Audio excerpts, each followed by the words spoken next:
Sir பொதுவாக இப்போது super star இவங்க வந்து லேட் என்ட்ரி சினிமாவுக்கு, அதுக்கப்புறமேல்ட்டு கவுண்டமணி எல்லாருமே வந்து ஒரு மாதிரி இந்த தாத்தா வயசில் தான் வந்து இண்டஸ்ட்ரிக்குள்ளே வந்து நல்லா ஹிட் ஆனாங்க அப்படின்னு சொல்லலாம். இதுக்கு வந்து மக்கள் கொடுக்குற ஒரு சில ஜோதிடர் கொடுக்குற பதில் என்ன பார்த்தீங்கன்னா கால சர்ப்பதோஷமா. 33 வயசுக்கு அப்புறமா தான் நல்லா இருக்கும். சரிங்களா? பாம்பு இப்போ குண்டலினின்னு ஒன்று இருக்குது, நம்மளுக்கு முதுகு தண்டெல்லாம் குண்டலினின்னு ஒன்று இருக்குது. அது பாம்பு மாதிரி சுருண்டு இருக்கும். தியானம் பண்ண அப்படி சற்று மேலே வரும். இப்போ ராகு இதுக்குள்ளே ஒரு கிரகங்கள் மாட்டுது அப்படின்னா ஒரு சில குறிப்பிட்ட காலத்தில் பிறந்த எல்லாருக்குமே அப்படி தான் இருக்கும். மாதிரி வாசுகி தோஷம்னு சொல்லிட்டு 12 ராசி 12 லக்னங்கள்லையும் ராகுக்கு எது இருந்தால் ஒவ்வொன்றுக்கும் பாம்பு பேர் வச்சு தோஷங்கள் இருக்கு.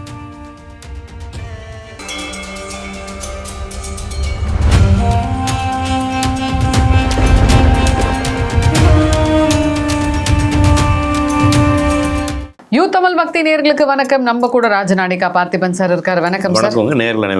சார் பொதுவாக இப்போது சூப்பர் ஸ்டார் இவங்க வந்து லேட் என்ட்ரி சினிமாவுக்கு, அதுக்கப்புறமேல்ட்டு கவுண்டமணி நிறைய பேர் சொல்லிக்கிட்டே போகலாம். எல்லாருமே வந்து ஒரு மாதிரி இந்த தாத்தா வயசில் தான் வந்து இண்டஸ்ட்ரிக்குள்ளே வந்து நல்லா ஹிட் ஆனாங்க அப்படின்னு சொல்லலாம். இதுக்கு வந்து மக்கள் கொடுக்குற ஒரு சில ஜோதிடர் கொடுக்குற பதில் என்ன பார்த்தீங்கன்னா கால சர்ப்பதோஷமா. கால சர்ப்பதோஷம் இருந்தால் வயசுக்கு அப்புறமா தான் நல்லா இருக்கும். அதாவது 33 ஒரு நம்பர் சொல்கிறாங்க சார். அதுக்கப்புறம் தான் அவங்க வந்து நல்லா ஃப்ளரிஷ் ஆவாங்க. அது வரைக்கும் வந்து தண்ணி குடிக்கணும் அப்படின்றாங்க.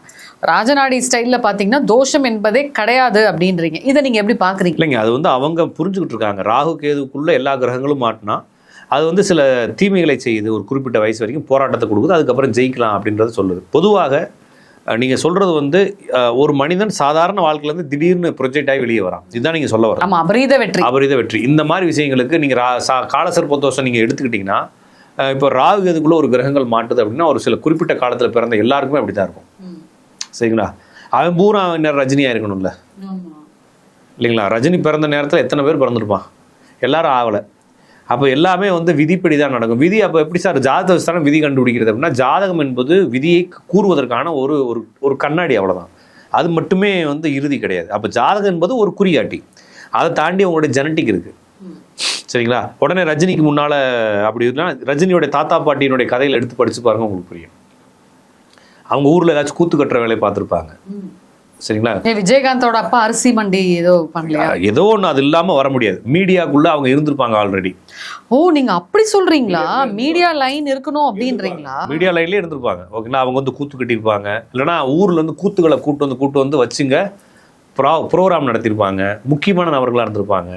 அப்போ இந்த தன்மை இல்லாமல் உங்களால் கலைகளுக்குள்ள இல்லாமல் உங்களால் வெளியே வரவே. அது உண்மையா சார்? இந்த மரபுன்றது வந்து நோய்களுக்கு மரபு இல்லாமல் வாழ்க்கையே இல்லை. சரிங்களா? நிறைய பேர் என்ன நினைப்பாங்கன்னா, ஒரு தலைவனாகிறவன் மேக்சிமம் தலைவர்கள்லாம் பார்த்தீங்கன்னா ஒரு ஜாதியிலேருந்தோ ஒரு அடிமட்ட தொண்டர்கள் பார்த்தீங்கன்னா தலைவனாக வந்திருப்பான். அவனை போய் பார்த்தீங்கன்னா கடைசியில் பார்த்தோன்னா அவங்க அப்பா அம்மா வேறு ஜாதிகள்லேருந்து கிராஸ் ஆகி வந்து. ஓ, அதோட இம்பேக்ட் கண்டிப்பாக. ஓகேங்களா? ஒரு அப்போ நான் வந்து ஒரு பழமைவாதம் அப்படின்னு சொல்லலாம். சிலர் வந்து நான் அசிங்கமாக திட்டலாம். அதை பற்றி நம்ம கவலைப்படுறதுக்கு ஒன்றும் கிடையாது. நான் இருக்கிறதுன்னு சொல்கிறேன். அப்போ ஒரு மனிதன் முன்னேறி வரணும்னா, திடீர்னு ஒருத்தன் ஆகணும்னா அவனுடைய ஜாதகத்தில் நிறைய கிரகங்கள் வக்ரம் பரிவர்த்தனை விளிம்பு இருக்கணும். அவங்களுக்கு காலசர்ப்ப தோஷத்துக்கும் அதுக்கும் சம்மந்தமே இல்லை. காலசர்ப்ப தோஷம் ராகு எதுக்குள்ள மாட்டினா, கேது ராகுல மாட்டினா காலசர்ப்ப யோகம்னு சொல்கிறாங்க. எப்படியோ ஒன்று, அது ரெண்டும் போய். ஆனால் ராகு எதுக்குள்ள கிரகங்கள் மாட்டும் பொழுது எல்லாத்துலேயுமே கொஞ்சம் தடைகள் இருக்குமே தவிர இவங்க சொல்லக்கூடிய விஷயத்துக்கும் அதுக்கும் திடீர்னு யோகங்கள் அப்படின்றதுக்கும் சாத்தியம் இல்லை. ஊரில் நிறைய பேருக்கு அது காலசர்ப்ப தோஷம் இருக்க தான் செய்யுது. நான் சொல்கிறது 2-3 கிரகங்கள், ஒரு 4-5 கிரகங்கள் வக்ரம் பரிவர்த்தனை விளிம்பு நிலையில் இருந்தால் கண்டிப்பாக அவங்க மேலே வந்துடுவாங்க. ஒன்று. ஆனால் நான் ஒரு பெரிய ஒரு ஒரு கோடீஸ்வரனுடைய அவருடைய ஜாதகத்தை பார்த்தேன். சென்னையில் இருக்கிறாரு. அவர் பெரிய கோடீஸ்வரன். அவருடைய ஜாதகத்தில் பார்க்குறப்ப அவருடைய ஜாதகத்தில் எந்த ஒரு சூப்பரான எந்த ஒரு விஷயமும் இல்லை. சாதாரண உங்கள் ஜாதகம் என் ஜாதகத்தை விட ரொம்ப கம்மியான ஜாதகம் தான். ஆனால் அவர் வந்து கோடிகளில் தான் புரள்றாரு. அப்போ அவரும் நானும் கான்வர்சேஷன் பேசும்போது அவர் என்ன சொல்கிறாருன்னா, சார் எனக்கும் ஜோசியத்தில் சில நம்பிக்கைகள் இருக்குது. என்னுடைய கணக்குப்படி நாம் எப்படி பிறக்கிறோமோ அந்த இடம் தான் ஜீரோங்கிறார். ஜீரோ. இப்போ நான் ஒரு பெரிய கோடீஸ்வரன் வீட்டில் பிறந்திருக்கேன். என்னுடைய ஜாதகம் நார்மலாக இருக்குன்னா நான் கோடீஸ்வரனாகவே வாழ்ந்துருவேன். நான் சொல்றது புரிஞ்சுக்கிட்டீங்களா? நான் எந்த வீட்டில் பிறந்திருக்கேனோ அது ஒரு விதி. அப்போ ஜாதகம் ஒரு விதி, அதுக்கப்புறம் நான் பிறந்த இடம் ஒரு விதி. இந்த விதியிலேருந்து என்னுடைய ஜாதகம் ஆக்டிவேட் ஆகுது. அங்கேருந்து என்னுடைய ஜாதகம் ஆரம்பிக்குது. அப்போ நான் ஒரு குடும்பத்தில் பிறக்கிறப்பே கோடீஸ்வரனாக பிறந்துட்டேன். அப்போ என்னுடைய ஜாதகத்தில் எந்த ஒரு பொசிஷன் இல்லாதவங்க நான் கோடீஸ்வரனாகவே என்ன செஞ்சிருவேன்? வாழ்ந்துருவேன். ஒருவேளை நான் ஒரு பிச்சைக்கார வீட்டில் பிறகுறேன், என் ஜாதகத்தில் எந்த ஒரு வேல்யூ இல்லைனா என்ன செய்வேன்? பிச்சைக்காரனாகவே வாழ்ந்துருவேன். நான் ஒரு பிச்சைக்கார வீட்டில் பிறக்கிறேன், என் ஜாதகத்தில் ஒரு சில சூப்பர்லேட்டிவான விஷயங்கள் இருக்குது, நிறைய கிரகங்கள் வக்ரம் பரிவர்த்தனையாக இருக்குது. அப்போ என் குடும்பத்தில் இப்போ நான் இருக்கேன், என் தம்பி இருக்கிறாரு, எங்கள் சித்தப்பா பையன் பெரியப்பா பையன் சொல்லி என்னுடைய செட்டில் என்னுடைய தலைமுறையில் ஒரு 25 பேர் இருக்கும். 25 பேர்லையுமே எல்லாருடைய ஜாதகம் நார்மலாக இருக்குது. அப்போ அவங்க அப்பாவுடைய ஸ்டேட்டஸ்லேயே இருப்பாங்க. என் ஜாதகத்தில் மட்டும் ஒரு 4 கிரகங்கள் வக்ரம் பரிவர்த்தனையாக இருக்குது. சரிங்களா? அப்போ என்ன ஆகும்னா நான் மட்டும் ஒரு அபரிவிதமான ஒரு எல்லைக்கு போவேன். எப்படி போவேன் அப்படின்னா, என்னுடைய தாத்தாவுடைய அப்பா, இதில் யாராச்சும் ஒருத்தவங்க எக்ஸ்ட்ரீமாக போயிருப்பாங்க இல்லையா? நமக்கு எப்படி தெரியும் சார்? தெரியணும், இல்லைன்னா அதாவே இயற்கையாகவே நடக்கும். தெரியணும், நம்மளுக்கு நம்ம சொல்லித்தான் நடக்க போகிறதில்ல. விதிக்கு தெரியுங்களா, ஜீனுக்குள்ளே இருக்குல்ல, அது ஆட்டோமேட்டிக்காக தெரியும். இப்போ நான் ஊருக்கு போகிறப்ப நான் ஒரு கோயிலுக்கு போகிறேன், தேவதானப்பட்டியில் ஒரு கோயிலுக்கு போகிறேன், மருளாடிகள் அங்கே தான் இருக்கிறாங்க, 18ஆம் படி கருப்புக்கு போகிறேன். அங்கே போனோன்னே எங்கள் தாத்தா பேர், எங்கள் தாத்தாவுடைய அப்பா பேர், நாங்கள் எப்படி வாழ்ந்தோன்னா அவங்க எங்களுக்கு சொல்கிறாங்க. ஏன்னா அவங்க வந்து அந்த மரபுல பார்த்துட்டு வந்துருக்குறாங்க. அவங்க தாத்தாவை பார்த்துருக்குறோம், அவர் எப்படிப்பட்ட ஆள், அவ்வளோ பெரிய ஆள், ஊர்லேயே அவர் தான், அவர் வந்தாருனாலே வண்டி கட்டி வந்தாருனாலே ஒரு மாதிரி இருக்குன்னு சொல்கிறாங்க. அப்போ நம்மளுடைய மரபுகள் இப்படி வாழ்ந்துருக்குறாங்க. சரிங்களா? ஒருவேளை எனக்கு தெரியாமல் இருந்தால் தெரியாது. நாங்கள் போனதுக்கப்புறமா அவங்களுடைய வயசானவங்களாம் சொல்கிறாங்க, உங்கள் அப்பா எப்படி இருந்தார், உங்கள் தாத்தா எப்படி இருந்தார், நாங்களாம் எங்கே இருந்தோம், இந்த கோயில் எப்படி உருவாச்சுன்ற வரலாறுல சும்மா உட்கார வச்சு பேசுகிறப்ப, அப்போ நான் இப்படி ஒரு ஃபேமிலியில் பிறந்திருக்கிறேன் அப்படிங்கிறப்ப எங்களுடைய அம்மா ஒளியிலையும் பார்த்தீங்கன்னா ஒரு பக்கமாக ஒரு பெரிய வரலாறு இருக்குது. அப்போ என்னுடைய ஜாதகத்தில் நார்மலாக இருந்துச்சுன்னா எங்கள் அப்பாவுடைய ஸ்டேட்டஸ்லேயே நான் வாழ்ந்துருவேன். ஒருவேளை என் ஜாதகத்தில் ஒரு பெரிய அபரிவிதமான சில அமைப்புகள் இருக்குது, நிறைய கிரகங்கள் வக்ரம் பரிவர்த்தனை, என்னுடைய ஜெனட்டிக்கில் எவன் நல்லா வாழ்ந்தானோ அவனுடைய ஜெனட்டிக்கை கொண்டு வந்துடுவேன். நான் சொல்லி புரிஞ்சுக்கிட்டீங்களா? இப்போ என் தம்பிக்கு எதுவும் இல்லை, எனக்கு எதுவும் இல்லை, எங்கள் அண்ணனுக்கு எதுவும் இல்லை, என் தங்கச்சிக்கு எதுவும் இல்லை, எதுக்குமே இல்லை. என் பையனுக்கு வந்து ஒரு டிஃப்ரெண்ட்டாக ஒரு ஜாதகம் விழுதுன்னு வச்சுக்கோங்க படக்குன்னு. அப்போ என்ன ஆகுனா, என் பையன் வந்து என்னுடைய தாத்தாவுடைய எக்ஸ்ட்ரீம் இன்ட்டில் வந்துட்டுருவான். அப்போ அவனுடைய எண்டை நீங்கள் எங்கே அளவு எடுக்கணும், அவருடைய ஜாதத்துலேருந்து அளவு எடுக்கணும். சரிங்களா? நான் சொல்கிறது புரிஞ்சுக்கிட்டீங்களா? அப்போ நீங்கள் கால சர்ப்ப தோஷம், கால சர்ப்ப யோகம்லாம் கிடையாது. ஒருவனுடைய ஜாதத்தில் வக்ரம் பரிவர்த்தனை கிரகங்கள் 2க்கும் மேலே இருந்துச்சுன்னா அவங்க கண்டிப்பாக ஏதாச்சும் ஒரு வகையில் மேலே வந்துருவாங்க. அது அவங்களுடைய ஜெனட்டிக்கை வைத்து தான் நீங்கள் அளவு பண்ணணும். இது வந்து எப்படி அளவு பண்ணுறது? இப்போ உங்களுக்கும் எனக்கும் ஜாதத்தை வச்சுட்டு உங்களுக்கு இல்லை எனக்கு இருக்குது, நீங்கள் பெருசாக வந்துடுவீங்கன்னு சொல்ல முடியாது. என்னுடைய குடும்பத்தில் இருந்த முன்னோர்களை வச்சு தான் நான் அதை சொல்ல முடியும். அப்போ நிறைய பேருக்கு தெரியாதுல்ல. நீங்கள் சொல்கிறீங்க, இப்போ உதாரணத்துக்கு ஒரு பெரிய முதலமைச்சர் இருக்கார், முதலமைச்சருடைய அப்பா முதலமைச்சராக இருக்கணும்னு அவசியம் இல்லை, ஆனால் அந்த ஊருக்கு அவர் கண்காணியாக இருப்பார், அவர் மேலே வராரு. இல்லைன்னா அவங்களுடைய ஜெனட்டிக்கில் ஏதாச்சும் ஒரு அரசர் இருந்துடலாம். ஒரு அரசர் வந்து இங்கே வராரு, நெப்போலியன் வர ஊருக்கு போகிற இடத்துல பூரா பிள்ளை பத்து விட்டு போயிருக்கிறான். ஓகேங்களா? அப்போ அந்த பிள்ளைகள் வந்து ஏதாச்சும் ஒரு வழியில் என்ன ஆயிரும், அந்த ஊருக்கு தலைவன் ஆயிரும். ஏன்னா அவன் ராஜா இல்லை. சரிங்களா? அப்போ அப்படி தான் நம்ம எடுத்துக்கணும். இப்போ வந்து என்னென்னா, நம்ம வந்து வேறு வேறு நாட்டினுடைய கலவைகளாக வந்து நம்மளுக்குள்ள எத்தனை ரத்தம் ஓடிக்கிட்டு இருக்குன்னு யாருக்கும் தெரியாது. அப்போ எல்லா ரத்தங்களும் நம்மளுக்குள்ள ஓடிக்கிட்டு இருக்கு. அப்போ நம்ம அதனால தான் வந்து இந்த வேறு நாடுகள் வந்து படையெடுக்கப்பட்டு ரொம்ப நாள் அடிமையாக இருந்த நாடுகள் வந்து ஒரு வேகமாக வளர ஆரம்பிக்கும். காரணம் என்ன? எல்லா நாட்டு ஜீனும் அந்த ஊருக்குள்ளே கொலன்னு கிடக்கும். அதனால வந்து அந்த முன்னேற்றங்கள் இருக்கும், ஆனால் அதுக்குள்ளே போராட்டங்களும் இருக்கும் அப்படின்னு புரிஞ்சுக்கணும். ஒன்று நீங்கள் நினைக்கவே கால சர்ப்ப தோஷம் மட்டும் இல்லை, அவங்களுடைய ஜாதகம் தான் காரணம். அதுக்கு வந்து வேறு வேறு விதிகள்லாம் இருக்குது அப்படின்னு புரிஞ்சுக்கலாம். நிறைய பேர் சின்ன வயசுலேயே வந்திருப்பாங்க, சின்ன வயசுலேயுமே போராடி வந்திருக்கவன்னு இருக்கிறான். அப்படி ஆளுக்கும் இந்த மாதிரி வக்ரம் பரிவர்த்தனை, நான் சொல்கிறது வந்து வக்ரம் பரிவர்த்தனை விளிம்பு, இந்த 3 கிரகங்களில் நிறைய கிரகங்கள் இருந்தால் அந்த ஜாதகம் நல்லா ஹைக்கு வரும். அதுக்கு காலசர்ப்ப தோஷத்துக்கும் தொடர்பு இல்லை. இப்போ பிரபலமான ஒரு நடிகை யாருன்னு உங்களுக்கே தெரியும், புரியுதுங்களா? அவங்களுக்கு கூட இரட்டை குழந்தை பிறந்துச்சு. ஸோ அவங்களுக்கு இந்த மாதிரி ஏதோ நாகம் சார்ந்த தோஷம் இருந்தது. அதனால தான் வந்து அவங்க 2-3 பேர் கூட போய் ரிலேஷன்ஷிப் உடஞ்சி 3ஆவதோ 4ஆவதோ வந்து அது வந்து இவங்க நாகம் அப்படின்னா இந்த ராகுக்கு ஏதோ பாம்புன்னு நினச்சிக்கிட்டு இருக்காங்க. அது வந்து புரியாதவங்களுக்கு சொல்கிறது. சரிங்களா? பாம்பு இப்போ குண்டலினின்னு ஒன்று இருக்குது, நம்மளுக்கு முதுகு தண்டெல்லாம் குண்டலினின்னு ஒன்று இருக்குது, அது பாம்பு மாதிரி சுருண்டு இருக்கும், தியானம் பண்ண அப்படி சற்று மேலே வரும். பாம்பெல்லாம் கிடையாதுங்க, அது வந்து ஒரு சக்தி. உங்களுக்கு சொன்னா புரிய வைக்க முடியுமா? இப்போ செல்போன் டவருக்கு அந்த செல்போன் சிக்னலுக்கு பேர் வச்சா இப்படி புரியும் உங்களுக்கு? சிக்னல்ன்ற வார்த்தையே உங்களுக்கு, சிக்னல்ன்ற வார்த்தை காமன் வார்த்தை இல்லைங்களா? சிக்னல்னா என்னது சொல்லுங்க? சிக்னல்லாம் அந்த ரேஸா தெரியல இல்லைங்களா? மாட்டிக்கிட்டீங்க. இது மாதிரி உங்களுக்கு புரிய வைக்க முடியாத வார்த்தைகளுக்கு சில பொதுவான வார்த்தைகள் வச்சாங்க. அதுக்கு பாம்புன்ற பேர் வச்சாங்க. அதனால தான் குண்டலி பாம்பு, ராகு கேது பாம்பு, நிறைய ஒரு மாதிரி குழப்பமாக இருக்குன்னா அதுக்கு மின்னல் இல்லைன்னா பாம்புன்னு பேர் வச்சு விட்றோம். காரணம்னா அதை வந்து விவரிக்க முடியாது, அதுக்குள்ளே ஏதோ ஒரு புதுமையான தன்மை இருக்குன்றது புரிய வைக்கிறாங்க. அதான் ராகு கேதை சர்ப்பம்னு சொன்னாங்க. இவங்க உண்மையிலே அது பாம்பு போல் இருக்குது அப்படின்னு சொல்லி நம்பிக்கிட்டு இருக்காங்க. அப்படிலாம் கிடையாது, அது பாம்பு கிடையாது, பள்ளியும் கிடையாது. அப்போ ராகு கேது தோஷம் இதெல்லாம் வந்து உங்களை பரிகாரம் பண்ணுறதுக்காக ஏமாத்துறதுக்காக தான். அப்படிலாம் இன்னும் கிடையாது. அதனால் வந்து இந்த 2 குழந்தை பிறந்தவங்களுக்கு ராகு தோஷம் இருந்துச்சு, அவங்களுக்கு பாம்புலாம் வச்சாங்க, 2 கல்யாணம் ஆயிடுச்சுன்றலாம் பொய்யா. அப்போ வேறு யாருக்கு 2 கல்யாணம் ஆகலை? அதெல்லாம் பிரச்சனை வந்து ஜாதத்தில் வேறு கிரகங்கள் பிரச்சனை இருக்கும். ராகு எதுக்கு அதுக்கு சம்மந்தம் கிடையாது. எனவே இந்த கால சர்ப்பதோஷம், அனந்த கால சர்ப்பதோஷம்ங்கிறது வந்து எல்லா கிரகங்களும் லக்னம் உட்பட ஒரு பக்கமாக மாட்டிக்கிறது. இது மாதிரி காரகோட தோஷம், இது மாதிரி வாசுகி தோஷம்னு சொல்லிட்டு 12 ராசி 12 லக்னங்கள்லையும் ராகு கேது இருந்தால் ஒவ்வொன்றுக்கும் பாம்பு பேர் வச்சு தோஷங்கள் இருக்குது. அது வந்து என்னன்னா அந்த பாவங்கள் கெட்டு போகுதுன்றது சொல்றாங்களே தவிர அது வந்து உங்களுக்கு பாம்புனால வந்த தோஷம்ன்றது புரிஞ்சுக்கிறது தப்பு. அது புரிஞ்சுங்க, சரிங்களா? ஆக்சுவலா இப்ப ராகு கேதுன்றது அது ஒரு சர்ப தோஷம்னு சொல்லிட்டு ஊரே நம்பிட்டு இருக்கேன். இல்லைங்க, ஊர் நம்பலாங்க, ஆனா அப்படி எல்லாம் அப்படி இல்லை. ஏன்னா அவங்க வந்து ஜோசிக்காரங்களுக்கும் ராகு கேதுன்னா என்னன்னு தெரியாததுதான் பிரச்சனை. அப்ப ஊரே நம்புது. இப்ப கடவுள் இருக்காரு, கடவுள் வந்து நம்மளை காப்பாற்றுவாருன்னு ஊரே நம்புதா இல்லையா? எத்தனை கடவுளுக்கா? இப்போ நான் சொல்றது, ஒரு குழந்தை சாகுறப்ப, ஒரு குழந்தை ரேப் பண்ணுறப்ப, ஒரு விபத்து நடக்கிறப்ப, ஒரு குழந்தை மேலேருந்து விழுகிறப்ப, எத்தனையோ உயிர்கள் மடிகிறப்ப, கூட்டத்தில் நெரிசலில் எல்லா உயிர்களும் செத்து போகிறப்ப, சுனாமி வரப்ப, பூகம்பம் நடக்கிறப்ப கடவுள் காப்பாற்றிருக்கணுமா இல்லையா? ஏன் காப்பாற்றலை? அப்போ கடவுள் இல்லைன்னு சொல்லுவீங்களா? அப்படி இல்லை. கடவுளுக்கு இது வேலை இல்லை, கடவுளுக்கு வேற வேலை. நீங்கள் வந்து கடவுள் இந்த வேலை தான் செய்கிறாரு நீங்கள் நம்பிக்கிட்டு இருக்கீங்க இல்லைங்களா? கடவுள் ஏதோ நம்மளை காப்பாற்றுவார், கும்பிட்டா காப்பாற்றுவார். அப்போ கும்பிடாதவர் என்ன செய்வார்? அப்போ அப்படித்தான் நீங்கள் நினைக்கிறீங்க. அப்போ கும்பிடாதவங்களாம் விட்டுருவாரு. நல்லா அதை தான் நீங்கள் திருப்பி இந்த இடத்துக்கு வந்துடுவீங்க. அப்படிலாம் இல்லை. நான் சொல்கிறது, கும்பிட்டாலும் கும்பிடாட்டினாலும் அவருக்கு அதை பற்றி கவலை இல்லை. உங்களை காப்பாற்றுறது அவருக்கு வேலை இல்லை. ஒரு ஒரு ஒரு உங்களை ஒரு முழுமையான ஒரு மெஷினாக செஞ்சு விட்டார், நீங்கள் தான் இயங்கிட்டு இருக்கணும் இல்லைங்களா? அது மேலே ஒரு நம்பிக்கை வைக்கலாமே தவிர நீங்கள் அவர் காப்பாற்றலாம் போகிறதில்ல. அப்படி காப்பாற்றுறதா எத்தனை பேர் அவர் காப்பாற்றணும்? அப்படி காப்பாற்றிட்டே இருந்தால் உலகம் எப்படி இதாகும்? அப்போ எல்லாமே சைக்கிள் அதாவே நடந்துக்கிட்டு இருக்கு. அப்போ எதையுமே காப்பாற்ற மாட்டா. அப்போ நீங்கள் அந்த மைண்ட் செட்டில் வச்சுட்டு என்ன பண்ணுறீங்கன்னா, எல்லாத்தையுமே ராகு பாம்பு பள்ளி அதுன்னு சொல்லி நம்பிக்கிட்டே இருக்கிற மாதிரி இது ஒரு நம்பிக்கை ஜோசியத்துக்குள்ளே. அப்போ ஜோசியத்துக்காரங்க அவங்களுக்கும் புரியாமல், அடுத்தவங்களுக்கும் புரிய வைக்க தெரியாமல் எதையாச்சும் ஒன்று சொல்கிறாங்க, சம்பாதிக்கிறாங்க. அவங்க சம்பாதிக்கிறாங்கன்னு புரிஞ்சுக்காமல் நீங்களும் அதை உண்மையை நம்பிக்கிட்டே குழப்பிக்கிட்டு இருக்கீங்க. அதனால் ராகுகேது தோஷம், கால சர்ப்ப தோஷம், அனந்த கால சர்ப்ப தோஷம், கார்கோட தோஷம், வாசுகி தோஷம், இந்த மாதிரி எந்த தோஷத்தையும் நீங்கள் நம்ப தேவையில்லை.